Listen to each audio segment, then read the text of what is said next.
The rumors about COVID-19 vaccination and its successful progress. Midlands Mayor Andy Street has shared his views with CNI News at vaccination center located on Mauchilium Point, Birmingham city centre.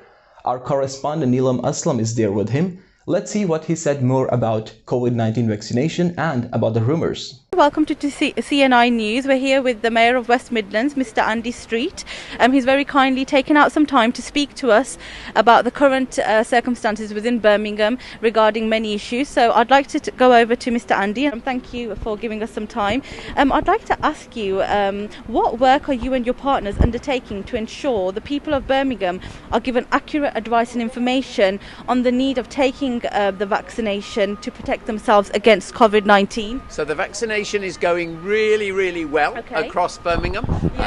In those, everybody over 70 should by now have been invited and had the vaccination. So if you have not got yours yet, please get in touch with your GP or the NHS contact lines directly, because you should now go. What everyone is trying to do is to make sure there are lots of sites available for people to go, and there's lots of information about the safety of the vaccination, because some people have got concerns. That's understandable, but we want to make it absolutely clear this vaccination is safe. No animal products used within it. That's very important, and of course it is the only way to beat COVID. So please, when you're invited, go and have your vaccination. Thank you. And also, when do you envisage the whole of Birmingham will be vaccinated, and have you had your vaccination yourself? I've not had my vaccination because I'm still a little bit under the age group of those who've been invited, and we must all wait in age turn. So not yet, but I shall certainly be going as soon as I am invited.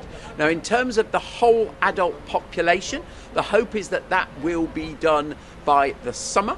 We're talking about everybody over 50 being done, and all the at-risk groups being done by the beginning of May, but certainly all of the adult population by the summer. So that's really a very ambitious target, and Britain is doing very well in that race in the world to get everybody vaccinated. On the Birmingham community, obviously everybody in the UK has suffered a huge amount. The businesses have suffered. We've had a lot of businesses close down within Birmingham. A lot of people lose their jobs. A lot of things have been done by the government for businesses, for example, grants, business loans. It seems that the 9-to-5 man is saying that, other than being able to claim universal credit or a benefit, there's nothing much that we can depend upon. Is the government looking into anything, any type of service or, support for these people who are actually taking a massive hit due to, obviously, the COVID situation and losing their jobs? So, two things about benefits. Very important benefit, local housing allowance. That was put up at the beginning of the COVID period. I hope it will remain up, because that's very important for those people needing that. And then also universal credit was increased at the beginning of the crisis, and the government is now looking at what it's going to do about that. Obviously in 2021 we've had 5 major projects within Birmingham which have generated a lot of jobs, but going into 2022, will the Commonwealth Games still be going ahead, and will that be generating more jobs and income into our Birmingham? Yes, if you just look over the other side of the road here, of course, we're just by HS2 location, and that is generating jobs. You see the diggers in the ground going ahead, and then of course there's transport jobs, there's transport projects, there's housing projects. So